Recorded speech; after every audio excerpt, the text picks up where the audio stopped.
Le 100% culturel. Du dimanche au mercredi de 9 h à 10 h sur Alger Chaîne 3. Et bonjour à vous tous, ravi de vous retrouver ce matin dans notre émission Le 100% culturel. Hakim Abdelghafour, le réalisateur, vous souhaite la bienvenue ensemble jusqu'à 10 h avec notre invité ce matin. Et oui, nous sommes aussi dans le monde des multimédias, de l'intelligence artificielle, de l'intervention aussi du monde de l'intelligence artificielle, notamment avec M. Laïb Nsardine qui est parmi nous ce matin. Bonjour monsieur. Bonjour à tous, merci beaucoup pour l'invitation. En tous les cas, c'est un bonheur de vous recevoir, Monsieur Laïb Nsardine. Vous êtes donc de formation, donc vous êtes ingénieur d'État en génie civil, mais passionné aussi par le monde aussi du virtuel, des multimédias. Vous êtes actuellement donc responsable d'un espace très très intéressant. Vous êtes au niveau du métro d'Alger, le métro Place des Martyrs d'Alger, et vous occupez cet espace multimédia où on peut revoir la Casbah d'Alger avant 1830, comment était la Casbah d'Alger. Donc c'est un espace avec 20 fauteuils, comme une petite salle de cinéma, de projection, 20 fauteuils où on peut venir voir en étant doté de lunettes, n'est-ce pas, et découvrir aussi l'histoire d'El Jazeir, de la Casbah d'Alger. Nous avons un billet à acheter à 200 dinars et c'est très bien parce que c'est aussi important de contribuer et de venir découvrir El Jazeir avant 1830. C'est un bonheur de vous recevoir, Monsieur Laïb, et le travail que vous faites est très très important. Et pendant ce mois du patrimoine et tout au long de l'année. En tous les cas, merci beaucoup pour l'invitation et votre témoignage nous touche vraiment. Donc, par rapport à l'espace que nous avons au niveau de la station de métro de la Casbah d'Alger, oui. En fait, nous avons fait une reconstitution virtuelle, bien sûr, de la Casbah, de la Médina d'Alger. Donc, elle est appelée ainsi, avant 1830. Donc, pratiquement 50% de la Casbah, il a disparu. C'est pour ça qu'on nous pose la question souvent, puisqu'on est tout le temps là-bas. Les visiteurs, quand ils viennent au niveau de la place des Martyrs, la question qui revient à tous, pour nous tous, c'est-à-dire, elle est où la Casbah d'Alger? Parce qu'elle est cachée par les bâtiments au style colonial. Ça a été fait exprès, bien sûr. Donc, nous avons fait la reconstitution de tout le site de la Casbah, avec les remparts de la Casbah, avec les 7 fameuses portes de la Casbah. Donc, au lieu de faire un guide, enfin, tous les guides qui sont là-bas, ils disent qu'il y avait des remparts, il y avait des portes, Mais nous, au lieu de faire ça, nous avons fait cette reconstitution en audiovisuel. On peut la voir. Nous avons une salle. Donc, Monsieur Laïb, si je comprends bien, pour expliquer à nos auditeurs avec beaucoup de simplicité, c'est-à-dire que carrément c'est une sorte de salle de projection, une petite salle de cinéma, exactement, ouverte au public, où on peut venir, on s'installe en famille, seul, c'est selon. On arrive, on est assis sur un fauteuil et on est doté d'un... Oui, c'est ça. Donc, dans la salle de projection, nous avons les lunettes 3D. C'est une immersion. C'est une immersion, on se voit dedans, bien sûr. Et c'est un spectacle, donc c'est-à-dire il y a la voix, il y a même des gens qui ont contribué à l'écriture du texte. C'est des spécialistes de la Casbah. Il y a l'OGEBC qui ont participé à ce travail. Et il y a le métro d'Alger qui nous a permis de nous installer là-bas au niveau de la station de métro. Parce qu'en fait, la station de métro, avant, elle était destinée comme une station musée. Parce que comme vous le savez, donc ils ont trouvé, il y a eu des fouilles, ils ont trouvé des vestiges là-bas. Donc c'était prévu avant qu'ils fassent une galerie qui traverse carrément le site archéologique. Nous avons créé cet espace virtuel. Donc au niveau de la salle où nous avons les vestiges, ils peuvent voir avec les lunettes 3D. Et nous avons un autre espace aussi où il y a des sièges pivotants, bien sûr, et où ils peuvent mettre le casque VR, parce que comme vous savez, le casque VR, il permet de tourner en 360. Donc au lieu qu'ils tournent, eux-mêmes, donc c'est à nous de faire. Même ça, nous l'avons créé. En fait, tout l'espace, même de point de vue écologique, c'est tout a été fait avec de la récupération. Par exemple, pour les sièges qui pivotent, c'est des sièges d'un ancien bus que nous avons récupéré. Les moteurs, c'est des moteurs d'essuie-glace et personne ne le sait. C'est-à-dire, voilà, je vous fais une confidence par rapport au travail qui a été fait. C'est de la récupération. Bravo. Et voilà, merci beaucoup en tous les cas. Et le message qu'on voudrait bien, enfin, c'est tout le monde et le constat est général, alhamdoulilah. C'est-à-dire quand ils viennent, ils disent Inch'Allah, Inch'Allah, tous les qsba qui donc c'est pour montrer, voilà, vous avez un patrimoine, vous avez une histoire à préserver, voilà, et voilà. Eh bien, écoutez, c'est formidable. On continue notre discussion avec Monsieur Aïb Nsardine qui est parmi nous ce matin. Place des Martyrs. Vous avez une destination à ne pas rater. Il s'agit du métro de la Place des Martyrs et aller à la découverte aussi de cette salle de projection où vous allez aussi découvrir El Jazair avant 1830 et découvrir aussi toute cette technologie. Hein. Aujourd'hui, on peut aussi vivre dans le temps et l'histoire tout en se projetant dans l'avenir. Il est 9h21 avec nous, Monsieur Aïb Nsardine, donc qui occupe aussi un très bel espace au niveau du musée, au niveau du métro d'Alger, métro Place des Martyrs, où nous avons cette salle de projection, une petite salle de cinéma, on va dire ça comme ça, effectivement. Puis à côté, il y a aussi un autre espace où on peut aussi découvrir toujours Al Jazair, la Casbah d'Alger. Et vous disiez il y a quelques instants que le président Tebboune avait aussi s'est doté de ce fameux casque VR où il a pu aussi découvrir, et c'est à partir de cela aussi que vous avez décidé de créer ce fameux fauteuil pivotant. Exactement, pour l'anecdote, donc quand le président Tebboune l'a essayé, donc je ne pouvais pas lui dire il faut tourner à 360. Oui. Donc on s'est dit pourquoi ne pas carrément créer un siège pivotant. Et ce siège-là, il peut être commandé, c'est-à-dire à distance. Nous l'avons programmé pour faire des quarts de tour. Parce que l'avantage du casque VR, c'est de voir en 360. Donc, par exemple, quand on est dans une duella en virtuel, c'est l'idéal, c'est de la voir dans tous les côtés, et en 360 degrés, bien sûr. Donc, voilà, nous avons une deuxième salle. Donc, une première salle pour la projection 3D avec lunettes. La deuxième salle, il y a des sièges. Nous avons 5 sièges avec des casques VR, Virtual Reality, où ils peuvent voir aussi la Médina d'Alger avant 1830. Et en d'autres termes, c'est-à-dire même pour les jeunes, ils peuvent découvrir tout ce qui est technologie. C'est ça le background de cette solution. C'est-à-dire ils peuvent découvrir ce qui est la 3D parce qu'il y a tout un travail qui a été fait. Il y a ce qu'on appelle le modeling. Donc nous avons fait tout un modelage de la Casbah en virtuel. Nous avons tous les fichiers de la Casbah. Donc il y a un travail qui a été fait. Après, il y a un travail d'animation. Après, il y a un travail de projection. Il y a notre start-up Issara Media, nous avons fait tout ce concept-là. Donc, c'est toute une équipe qui a travaillé. Donc, maintenant, avec l'arrivée de l'intelligence artificielle, nous avons des outils qui nous facilitent la chose, mais quand même, il y a toujours un travail à faire derrière.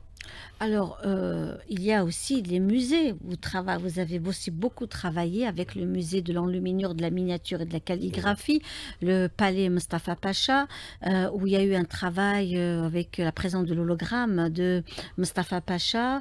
Il y a eu aussi l'hologramme de M. Benkehla, qui est un ancien miniaturiste, caricaturiste, miniaturiste, qui s'est beaucoup consacré à la peinture, à l'art.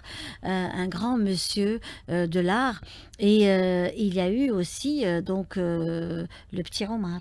Oui, c'est ça, le shahid petit Omar de la bataille d'Alger, qui s'adresse aussi au public. Donc ça aussi, c'est... Exactement. C'est un travail qui nous a été commandé par l'INRE, l'Institut national de recherche en éducation.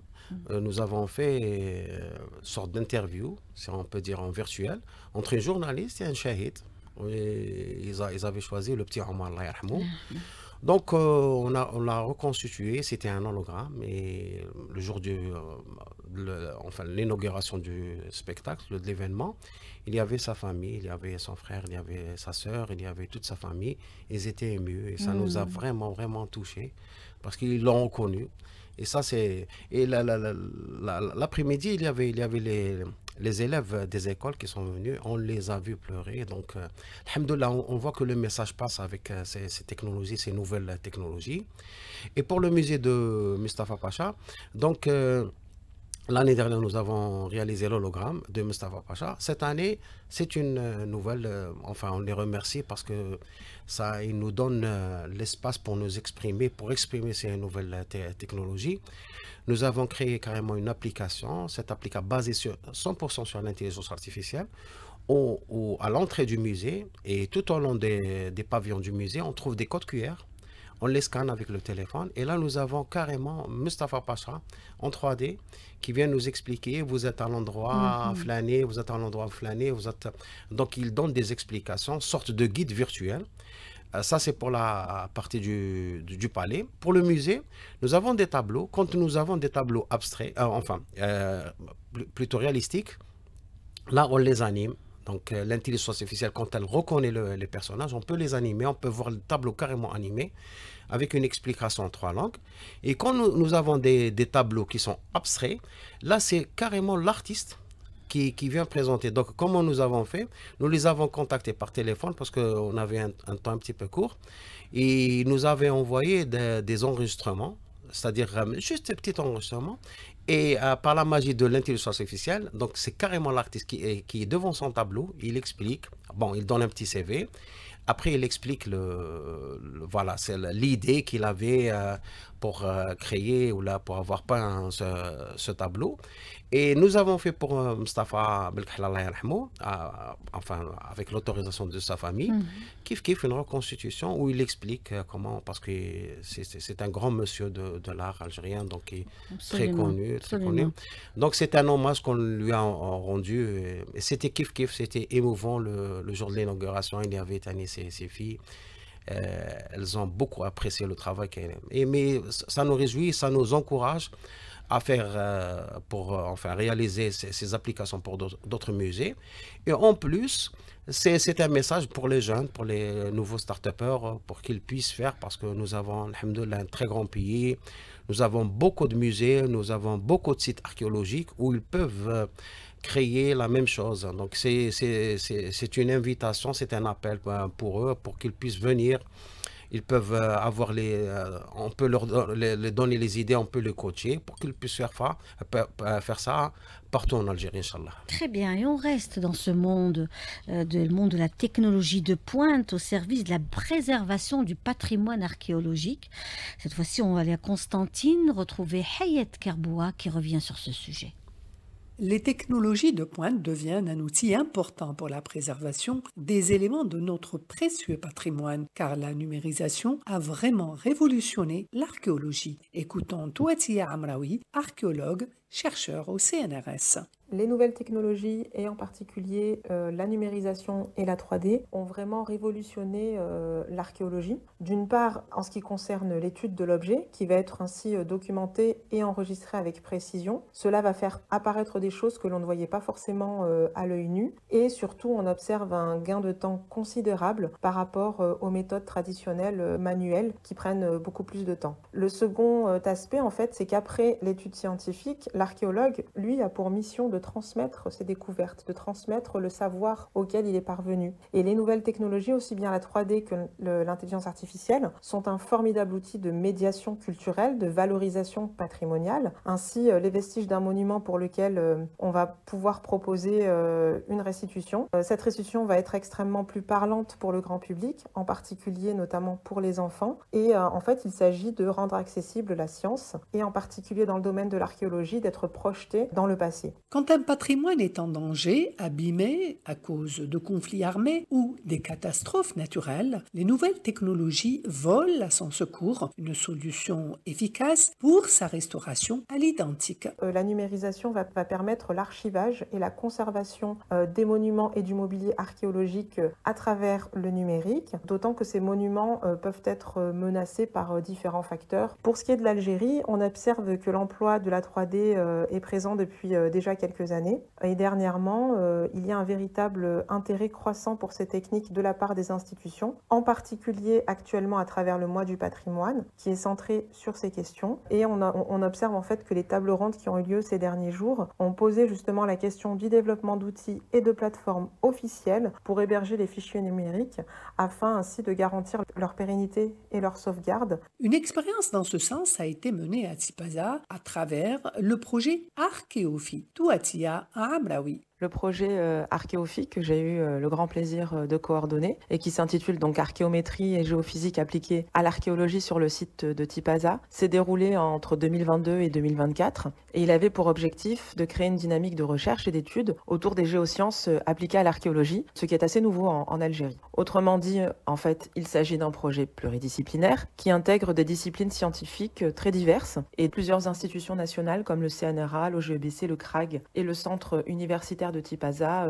Sur le terrain, on a souhaité mettre donc en pratique les géosciences qui sont désormais vraiment incontournables dans la recherche archéologique et nous avons réalisé plusieurs prospections géophysiques sur les parties non fouillées du site, dans sa partie orientale plus précisément. Ces technologies modernes peuvent cartographier des zones non fouillées et quelquefois difficiles d'accès, bref, beaucoup de bienfaits. Il s'agit en fait d'une méthode qui est non destructrice et qui permet de cartographier les vestiges en sous-sol sans fouiller. Et donc si les résultats sont probants, cela permet d'identifier les monuments qui sont enfouis et donc de participer à la connaissance de la ville antique et de son urbanisme. Pour ce qui est des vestiges visibles en surface qui ont été dégagés il y a plusieurs décennies, nous avons créé une base de données liée à un SIG, donc un système d'information géographique, pour permettre de relever et d'enregistrer toutes les données existantes. Donc ainsi c'est à la fois un moyen de sauvegarder ces vestiges et aussi un outil extrêmement utile à la fois pour la recherche, mais aussi pour les gestionnaires du site. Le projet Archéophi était une aubaine pour la formation, une opportunité pour les étudiants et les membres de l'équipe, un bénéfice pour tous. Touatia Amraoui, archéologue et chercheur associé au CNRPH, Centre national de recherche en anthropologie et histoire. L'une des actions phares également du projet, ça a été la formation des membres, la formation des étudiants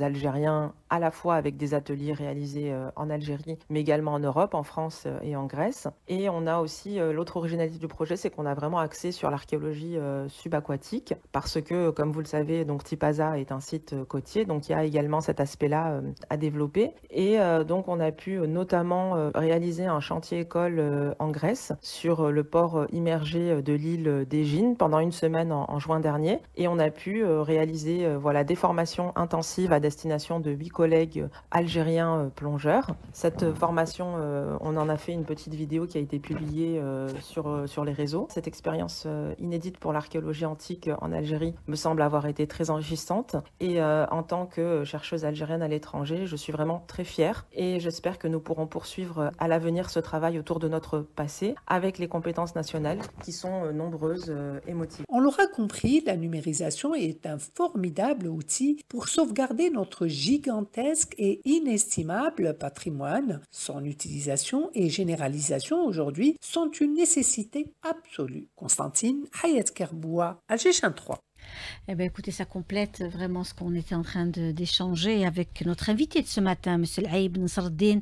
Il est parmi nous ce matin. On revient justement sur ce lieu, un lieu à découvrir ou à redécouvrir ou à faire découvrir aussi à toute la famille, à ceux qui sont de passage. Il s'agit de cet espace, on va dire, audiovisuel, qui se trouve au niveau du métro, la place des Martyrs, deux salles, l'une qui a en son sein une vingtaine de sièges pour vous allez vous être doté de lunettes multimédia et puis une autre salle à côté avec ses fauteuils pivotants où vous allez aussi vivre des moments exceptionnels autour de l'histoire d'El Jazeera et notamment la Casbah d'Alger. Nous sommes avec M. L'Aïb Nsardine qui est aussi responsable de cet espace et qui nous fait le plaisir d'être là et qui a aussi en son sein cette belle expérience avec le musée Mustapha Pacha où il y a eu tout un travail d'hologramme installé autour des artistes, autour des personnalités historiques d'Alger. Et c'est aussi de belles choses, de militants aussi, de chouhada, tels que le petit Omar. Tout cela, c'est aussi un travail de recherche, c'est un travail d'équipe également, Monsieur L'Aïb. Oui, exactement. C'est un travail de recherche, un travail d'équipe. Par exemple, pour le petit Omar, Allah yarhamou, donc il y avait sa sœur, il y avait une anecdote parce que on a revu tous les documentaires qui ont été réalisés par rapport à notre Shahid Allah yarhamou. Donc l'anecdote on l'avait citée parce qu'il disait à un certain moment قال لهم في الصيف كنت نلبس بزاف نلبس تريكوات بزاف قال لهم باسكو كنت نخاف كي يحكموني لا بوليس ولا يعذبوني باش ما يوجعونيش. Donc, voilà. Donc sa soeur, elle a pleuré par rapport à ça. Bon, elle avait oublié. Là, on a fait une petite recherche. Parce que ça, c'est un secret. Donc, il fallait faire revivre tout ça avec une nouvelle technologie, avec une nouvelle technique, parce que bon, le GL Hada, ils sont branchés tout ce qui est audiovisuel et ça les attire, hein, c'est-à-dire tous nos spectacles, alhamdoulilah. Donc on est bref, on n'est pas très lent par rapport à ça, donc ils aiment bien tout ce qui est condensé. Combien de minutes pour la projection? On va parler de projection. Oui, exactement. La projection, ça ne dépasse pas les 10 minutes. Voilà. 10 minutes. Le casque VR, ça ne dépasse pas les 5 minutes parce que, bon, il y a des gens qui peuvent avoir des vertiges ou... Mais, alhamdoulilah, pour le moment, ça se passe très bien par rapport à ça. Donc, c'est étudié. Parce qu'un touriste, quand il vient, donc, il ne va pas voir un long métrage ou là, parce qu'on peut dire beaucoup de choses. Mais là, on lui donne des flashs. Voilà,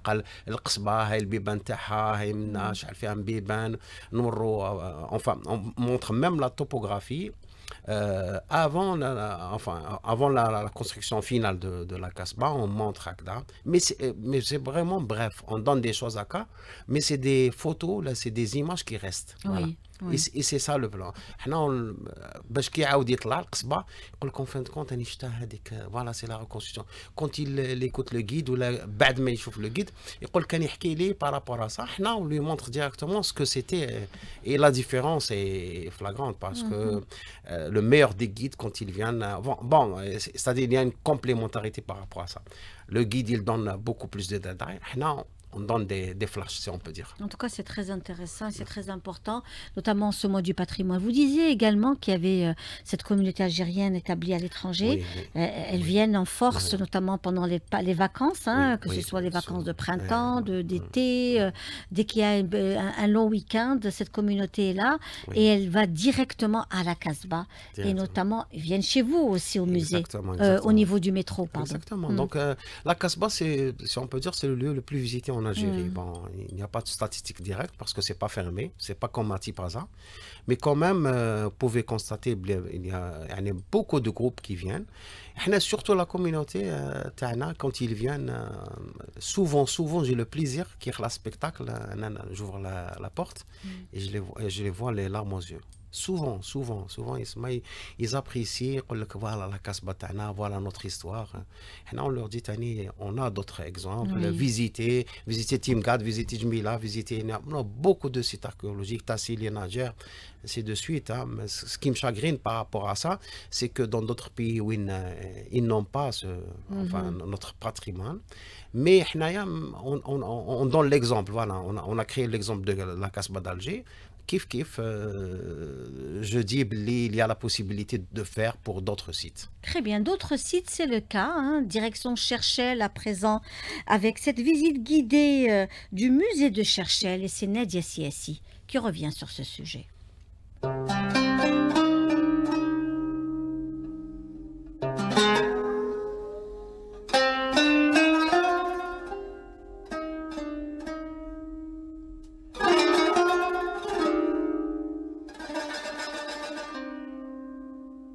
Le musée public national de Cherchel est l'un des sites qui contient un nombre important de pièces archéologiques, des pièces qui racontent la préhistoire et l'histoire de Césarée actuellement Cherchel.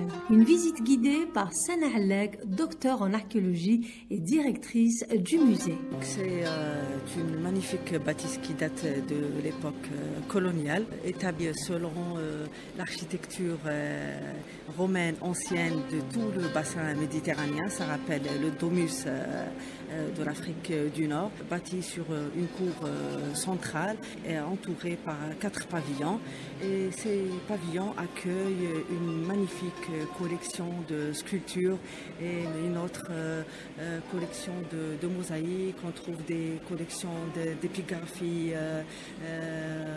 anciennes ainsi que des éléments architectoniques. Si on doit faire une visite guidée de ce musée, ce qui est bien ici à Cherchell, c'est déjà il y a le côté jardin, le côté extérieur de ce musée. Ensuite, quand on accède, c'est toute une autre histoire, c'est un autre espace complètement différent et complémentaire à celui qui était extérieur.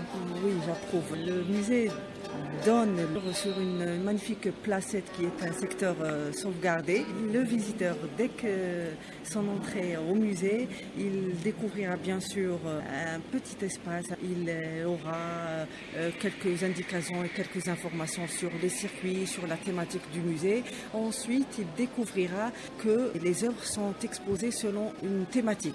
Donc la première galerie est dédiée à la famille royale. Ensuite, l'espace suivant est dédié à tout ce qui est éléments architectoniques et les grandes œuvres de la ville de Cherchell. Ensuite, nous découvrirons le pavillon dédié à l'influence orientale, vu que Cléopâtre Sélénée, qui est la fameuse épouse de Juba II, une égyptienne qui a bien sûr vécu dans cette magnifique ville et a importé un peu son style de vie. L'espace suivant est dédié à Cherchell comme étant une province romaine.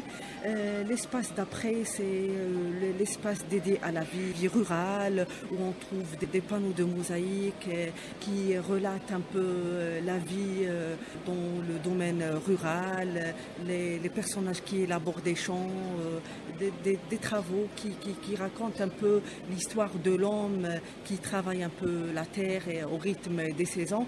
Et pour conclure, le dernier pavillon est dédié à la mythologie grecque et romaine, ainsi que la mythologie autochtone. Voilà. Au sein du musée, il y a tout un programme à l'occasion de la célébration du mois du patrimoine. Nous avons un programme réparti en quelques activités, des communications spécialisées dans le domaine de l'intelligence artificielle. Nous avons des ateliers un peu spécialisés dans le domaine de numérisation et cette partie est dédiée pour les professionnels de nos musées pour mieux comprendre quelle est l'importance de la numérisation pour qu'on puisse atteindre et travailler réellement avec les moyens de l'intelligence artificielle si on n'a pas vraiment une base de données numérisée fiable.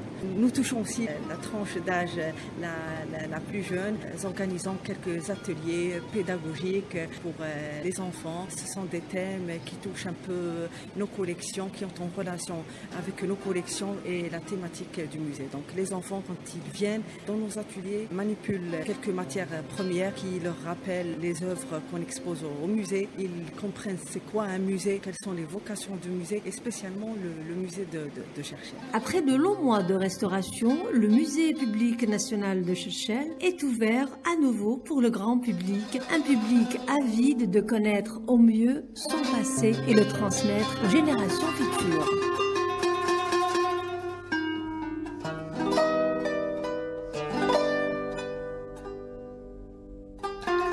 Voilà un beau voyage à travers donc cette belle région de Cherchell antique qui recèle aussi des trésors, des très très belles choses. Et nous, en tous les cas, ce qui est certain, c'est que pour nous, c'est toujours un bonheur de revenir sur ce patrimoine. On va visiter également Alger et l'Algérie avec notamment la regrettée Hadj El Hachmi Garouabi avec Touhacht El Behja.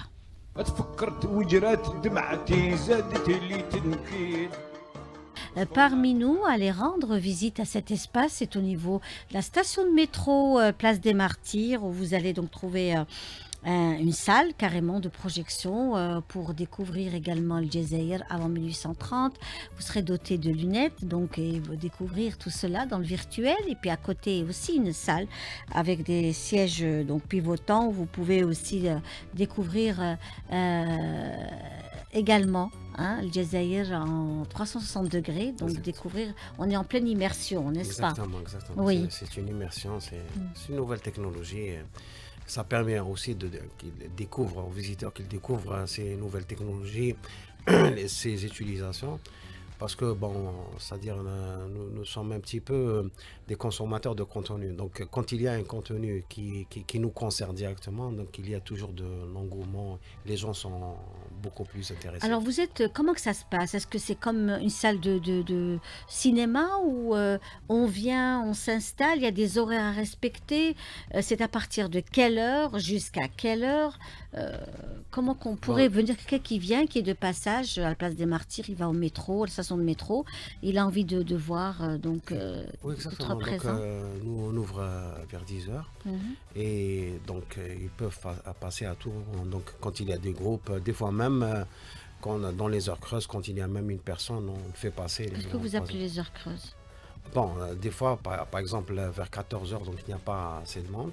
Donc, ils peuvent passer, même une personne, il peut passer directement pour voir le spectacle. Donc, on n'a pas de restriction. Vous n'attendez pas le nombre pour que l'espace soit plein? Du tout, hein? Très bien. tout. Donc, à tout moment, ils peuvent passer.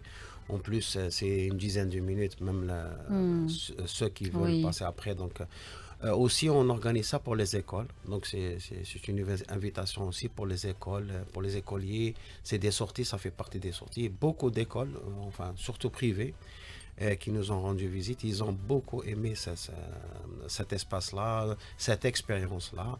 Donc, ça leur permet c'est-à-dire une immersion à l'histoire. Il y a même aussi, si je peux parler de ça, il y a même aussi les profs d'histoire. Ils nous disent pourquoi, s'il y a possibilité de développer ça pour l'enseignement de l'histoire. Oui. Voilà. Oui.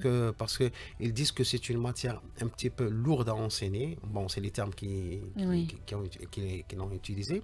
Et ils nous disent pourquoi ne pas utiliser ça. Nous sommes en train de penser à l'enseignement de l'histoire par cette méthode. Je pense que ça va plaire à tous et ça va rendre même cette matière-là. C'est beaucoup plus ludique, beaucoup plus agréable. Exactement. Le prix du billet est à 200 dinars. Exactement, c'est 200 dinars. Voilà.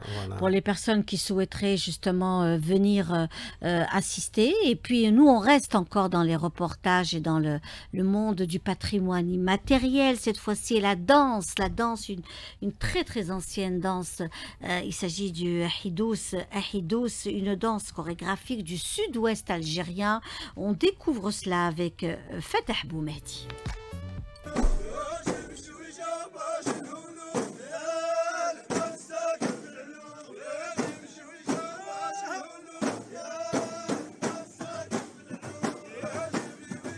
Au sud-ouest algérien, plus particulièrement à Morla ou à Bni Ouenif, la danse de El Ahidous continue de faire vibrer les cœurs. Cette danse traditionnelle, pratiquée par des hommes et des femmes, accompagne mariages et fêtes religieuses dans un même élan collectif, et qui signifie d'ailleurs l'union ou la collectivité. Un seul instrument suffit, le bendel. Sous ses battements, les corps s'harmonisent, les voix s'élèvent et la mémoire s'anime. El Ahidous est un langage du corps, de l'âme et une forme d'unité sociale profondément enracinée dans notre patrimoine national, nous dit le chercheur et musicologue Abdelkader Ben Damash. La danse Ahidous, c'est une danse ancestrale qui est pratiquée dans la région des Qsour, dans la Saoura, au sud-ouest de notre pays, et particulièrement à Moghrar, précisément à Bni Ouenif, à Boukaïs, Sfisifa, entre autres. Ce sont les régions où on trouve le Ahidous. Cette danse existe aujourd'hui. Elle est pratiquée par les populations rurales. Elle est constituée de groupes d'une dizaine d'hommes ou de femmes, séparément, parce que à l'origine c'était mixte. Le Ahidous exprime l'union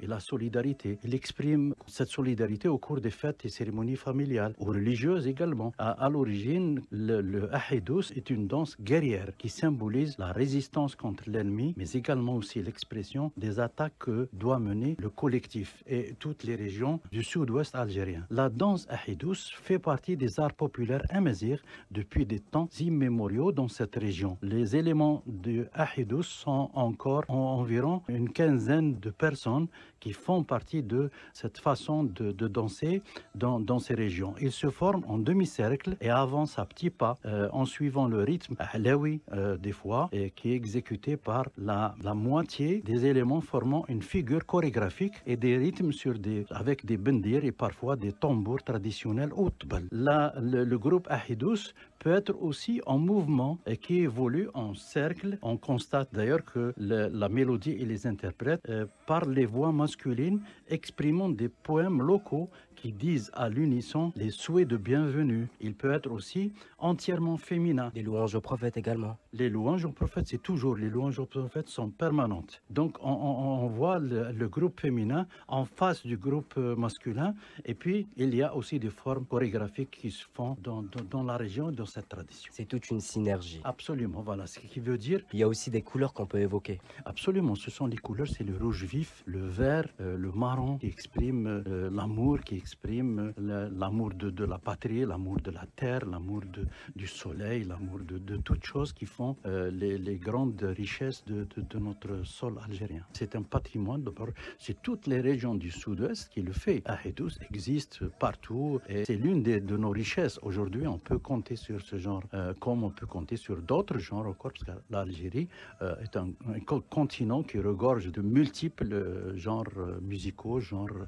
chorégraphiques et genres de toutes sortes. C'est pour ça que certains nous envient. Absolument. Dans cette danse vive et envoûtante, c'est toute une mémoire vivante qui s'exprime. La danse de El Ahidous nous rappelle une fois de plus la richesse et la diversité culturelle de l'Algérie et la nécessité de préserver et sauvegarder notre patrimoine culturel. Voilà, 9h56 et on le disait par rapport à la station de métro, place des Martyrs, c'est de 10h du matin jusqu'au coucher du soleil. Voilà, c'est ça les rendez-vous et les horaires. Donc c'est pratiquement pour l'été, on peut aller jusqu'à 20h. Et on reste dans le reportage. Le dernier reportage, il s'agit de Tizi Ouzou avec Mohamed Haouchine qui revient sur l'université Mouloud Mamri qui organise une rencontre autour des investissements touristiques et le tourisme durable. La faculté des sciences économiques de l'université Mouloud Mamri abrite depuis hier un colloque international portant sur le tourisme et l'impératif de la digitalisation et de l'attractivité territoriale où l'Algérie peut investir dans le tourisme local et durable, comme le confirme Dr Amina Smadi, maître de conférence à l'université de Tizi Ouzou et présidente du comité scientifique de ce colloque. L'Algérie peut s'inscrire dans le tourisme et pas le tourisme classique. C'est un tourisme particulier. C'est un tourisme durable, c'est un tourisme responsable, c'est un tourisme de niche. C'est en petite quantité parce que l'Algérie ne peut pas recevoir tant de touristes, être compétitive par rapport aux destinations qui ont l'habitude de recevoir ces touristes-là. Pour dépasser ce tourisme-là où on n'a pas été compétitif, on peut se lancer dans le tourisme, mais à travers le tourisme qui est tourisme responsable, durable, de petite quantité. On va se mettre dans le tourisme comme sécurité à la diversification de l'économie nationale. On ne peut pas vivre toujours de la rente et des hydrocarbures, mais aussi de s'inscrire dans la nouvelle démarche, de nouveau paradigme de tourisme qui préserve l'environnement et le patrimoine. Il est à noter que ce colloque international prendra fin cet après-midi à l'université Mouloud Mamri et ce, avec des recommandations utiles pour la promotion du tourisme durable en Algérie. Tizi Ouzou, Mohamed Haouchine, pour Algérie 3. Voilà, donc un superbe reportage, toujours dans le cadre du patrimoine, de la préservation du patrimoine, l'image, destination Algérie. Merci beaucoup, monsieur El Aïb Ben Sardine. Merci d'avoir été parmi nous ce matin en direct d'Alger 3. Quant à nous, à demain.